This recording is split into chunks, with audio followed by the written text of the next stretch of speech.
Most Americans assumed he was joking. "I come in peace," said President Barack Obama in March 2012, after landing at Roswell, New Mexico, the infamous site of an alleged extraterrestrial spaceship crash landing. Asked about the alien bodies reportedly recovered from the wreckage, he added, "If I told you, I would have to kill you. We're going to keep our secrets here." But a controversial new book, The Presidents and UFOs: A Secret History from FDR to Obama, claims that a number of U.S. leaders have known of evidence proving that aliens have visited Earth, leaving spaceship debris, the occasional alien corpse, and thousands of UFO sightings. Headquarters has come to the determination that the mystery airplanes are in fact not earthly, and according to secret intelligence sources that are in all probability of interplanetary origin, wrote U.S. Army Chief of Staff General George C. Marshall to President Franklin D. Roosevelt in March 1942, according to a recently leaked memo.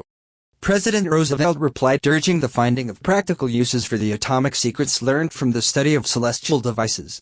And in another memo, Roosevelt wrote of coming to grips with the reality that our planet is not the only one harboring intelligent life in the universe. He added, "We will take every advantage of such wonders that have come to us." The secret memos, whose authenticity is fiercely debated, are part of a mountain of evidence uncovered by the new book's author Larry Holcomb. UFOs exist and extraterrestrial life has visited Earth, says Holcomb, 71. The accumulation of evidence is so great that no reasonable person can any longer deny their existence. Millions have long suspected that not all UFOs could be explained away as experimental aircraft and weather balloons. The U.S.'s Area 51 Air Force Base in Nevada is rumored to hide alien corpses and their spaceships as depicted in movie Independence Day. Many believe there is a secret president's book handed to each new incumbent of the Oval Office revealing the existence of aliens, just like the one in the film National Treasure 2. The U.S. even seems to be moving towards publicly acknowledging the existence of alien life.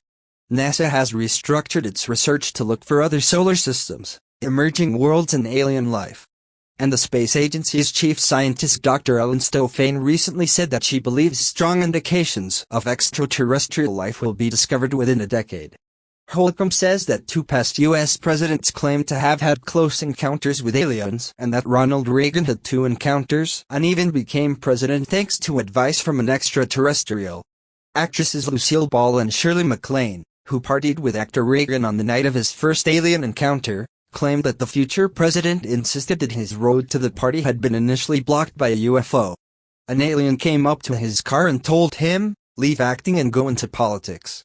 Later, as governor of California in 1974, Reagan saw a strange moving light from the window of his private jet and ordered his pilot to follow it. To our utter amazement, it went straight up into the heavens, Reagan is said to have recalled. Reagan even spoke of a possible alien invasion in 1987, adding, "I ask, is not an alien force already among us?" Before becoming president, Jimmy Carter is said to have witnessed a bright green light in the sky fly towards him in 1969. It changed color to blue, then red, then white before racing away. "It didn't have any solid substance to it," said a mystified Carter, who filed a UFO report. But all presidents were given ample evidence of the existence of extraterrestrial life and told to keep it secret rather than scare an anxious public, claims the book. President Harry S. Truman drew a veil of secrecy over the 1947 alien spaceship crash near Roswell, New Mexico, and the alleged crash of a second alien craft almost simultaneously about 140 miles away on the San Agustin Plains.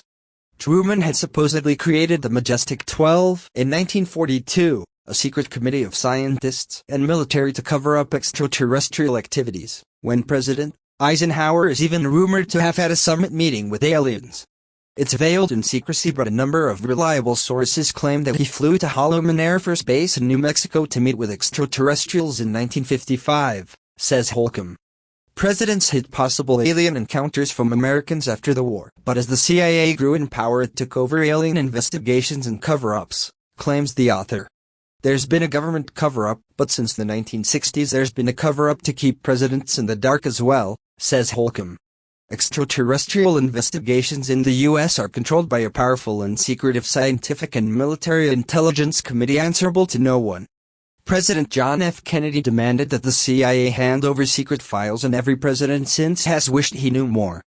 President Bill Clinton has said he tried to get UFO information and it was withheld from him. Kennedy's pushing for UFO information may have been behind his assassination in 1963. Kennedy wanted to share alien technology with the Soviets, and there were powerful people who refused to let that happen. President Richard Nixon authorized the UFO documentary using secret footage of an alien craft landing during his re-election campaign in 1972, but the project was axed by intelligence chiefs, claims Holcomb. Nixon believed that a limited level of UFO disclosure would ensure his place in history, he adds. While running for office, Gerald Ford, Carter and Clinton all demanded government openness about UFOs, but fell silent once elected to the White House and privy to alien secrets. Holcomb says he found evidence suggesting that several alien bodies have been studied by the U.S. military and alien technologies copied. Yet despite recent calls for greater openness about UFO encounters, he says, "I don't think Britain or the U.S. is going to admit that alien life has been visiting Earth for some time. But they may be forced to admit it if extraterrestrials make their presence known. Many laws have been broken to keep this secret. It's been the greatest cover-up in the history of mankind. But all it takes is one alien spaceship over London or Washington, D.C. and the world will never be the same again."